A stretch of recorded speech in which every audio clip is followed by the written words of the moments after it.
À l'occasion du Festival des Futuriales 2015, qui a eu lieu à Aulnay-sous-Bois en juin dernier, nous avons pu discuter avec Gaëtan Welzer, concept artiste et illustrateur, qui a créé l'affiche du festival. Il va nous parler de son parcours et nous expliquer ce qu'est le digital painting. Je m'appelle Gaëtan Welzer, je suis un concept artiste et illustrateur autodidacte. Je suis passionné en fait de digital painting depuis maintenant quelques années, je pense que ça doit bien faire 6-7 ans. Alors j'ai toujours dessiné depuis que je suis petit. Les dessins sans grande prétention, mais j'ai toujours eu un petit coup de crayon, j'aimais bien ça. Je devais avoir 16-18 ans lorsque justement j'ai découvert Photoshop. À la base c'était vraiment pour faire du graphisme.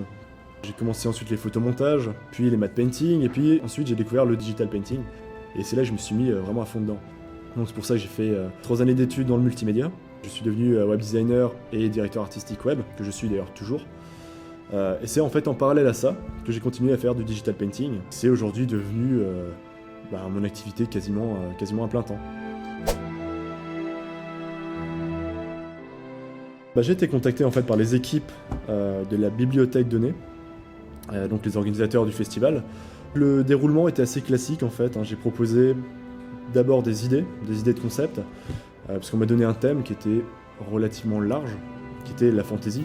Donc j'ai choisi un thème très grand public, qui a vraiment parlé à tout le monde. C'est pour ça que je suis parti sur l'image d'un dragon au sommet d'une montagne, avec une petite équipe d'aventuriers en train de gravir ce chemin. Donc voilà, on a un petit mix de créatures fantaisistes, on a de l'aventure, on est vraiment dans la fantasy pure et dure. C'est basiquement du dessin sur ordinateur. Donc il suffit d'avoir une tablette graphique, un ordinateur assez puissant bien sûr, un logiciel de traitement d'images, donc comme Photoshop. Il faut un petit peu de talent en dessin, il faut bien sûr connaître les bases de perspective, de composition, de couleurs, etc. Mais grosso modo, c'est un petit peu comme la peinture traditionnelle, mais appliquée sur écran. Donc on a tous les avantages du numérique, pouvoir retourner en arrière, avoir un système de calque, avoir plein de raccourcis et d'outils pour gagner du temps, etc. qu'on n'a pas en fait dans les médias traditionnels. Ça a plusieurs applications, notamment dans le monde professionnel. Voilà, ça va de l'illustration, aux BD, aux affiches, au concept art pour les films, les jeux vidéo, etc., etc.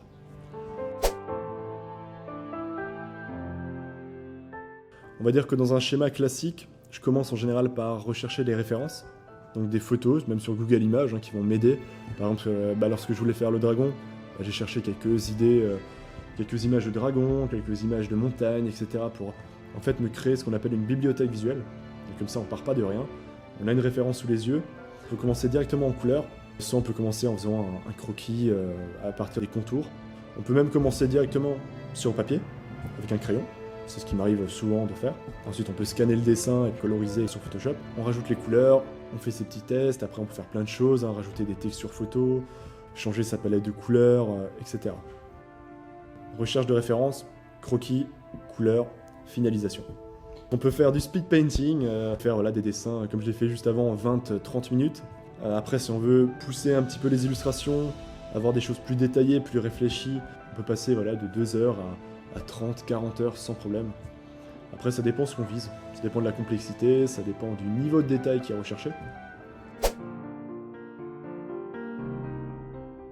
C'est clairement adopté de façon très large aujourd'hui au niveau des BD, des illustrateurs classiques. J'ose pas parler en termes de proportion, mais je pense que la majorité sont passés au digital. Ouais. Pour un gain de temps, surtout. De temps et même de technique, c'est vrai que c'est beaucoup plus pratique. Comme je disais, on peut revenir en arrière. On peut retoucher très facilement. Il y a une première partie qui est le temps de maîtriser le logiciel. Donc ça va assez vite, il suffit qu'on fasse quelques tutoriels, on prend la main suffisamment rapidement au fil des semaines. Une fois qu'on connaît les raccourcis clavier et toutes les fonctionnalités, les outils dont on a besoin, ça va très vite. Après, il y a un petit peu de prise en main à faire au niveau de la tablette graphique. La contrainte, c'est de ne pas regarder sa main lorsqu'on dessine. Parce qu'en fait, on regarde l'écran, tandis que sa main, bien sûr, dessine sur la tablette graphique. Donc, à part si on a un modèle avec un écran intégré sous la surface tactile, puisque ça existe, c'est vraiment une habitude à prendre. Ça fait quelques années en fait que j'ai ouvert un blog qui est spécialisé entre autres sur le digital painting. Donc dessus, il y a plein de présentations d'artistes, il y a des ressources, donc notamment des brushes, des choses pour Photoshop. Il y a également beaucoup de sélections de tutoriels. Je me suis remis depuis quelques semaines à faire moi-même des tutoriels. J'ai même repris une chaîne vidéo sur YouTube, parce que, encore une fois, en français, malheureusement, il n'y a pas beaucoup de tutoriels disponibles, de qualité, En revanche, si on va du côté de Shakespeare, on a énormément de sites, de ressources, de tutoriels. PSD Tuts, par exemple, qui regorge de tutoriels gratuits et payants pour Photoshop. iDrawGirls.com, qui est un site qui propose aussi beaucoup de vidéos de tutoriels pour le digital painting. Et après, voilà, il suffit de fouiller un petit peu sur YouTube, de faire des recherches Google. On tombe très vite sur des sites. Il y a beaucoup de choses, mais encore une fois, c'est quasiment toujours en anglais. J'ai pas mal de projets professionnels en ce moment, enfin en freelance. Je ne peux pas encore trop en parler, ça va sortir prochainement. Ensuite, j'ai des projets personnels et j'ai un autre gros projet qui arrive sûrement pour la fin d'année. Donc là, voilà, c'est lié à la formation en ligne, c'est pour justement permettre aux débutants de se lancer à partir de zéro. Mais voilà, c'est encore un projet, on en est aux prémices. Donc pour les curieux et les amateurs d'art digital, tous ceux qui s'intéressent au digital painting, l'adresse de mon site est la suivante, designspartan.com. La chaîne YouTube porte le même nom, Design Spartan.